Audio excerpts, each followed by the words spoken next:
ഈ ചലച്ചിത്ര പ്രവർത്തകർക്ക് അവരുടേതായ ഒരു നിലപാടെടുക്കണമല്ലോ. എന്താണ് ചലച്ചിത്ര പ്രവർത്തകരുടെ ഇക്കാര്യത്തിലെ നിലപാട്?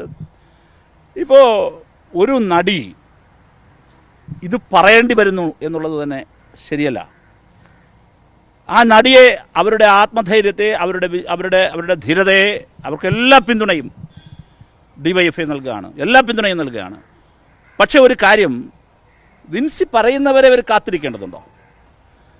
ഇയാളിത് ഉപയോഗിക്കുമോ ഇല്ലയോ? ഇയാൾ മാത്രമാക്കണ്ട, മലയാള സിനിമാ ഇൻഡസ്ട്രിയിൽ ലഹരി ഉപയോഗിക്കുന്നവർ ആരൊക്കെ എന്ന് ഡയറക്ടേഴ്സിന് അറിയില്ലേ? സഹപ്രവർത്തകരായ നടീനടന്മാർക്കറിയില്ലേ? എന്തേ അവരാരും ഇക്കാര്യത്തിൽ മിണ്ടുന്നില്ല? അങ്ങനെയുള്ളവർ നിർമ്മാതാക്കൾക്കറിയില്ലേ? ഇൻഡസ്ട്രിക്ക് അറിയില്ലേ ആരൊക്കെയാണിത് ഉപയോഗിക്കുന്നതെന്ന്? അപ്പോഴപ്പോഴേ ഏതെങ്കിലും വിക്ടിം എന്ന് പറയണം.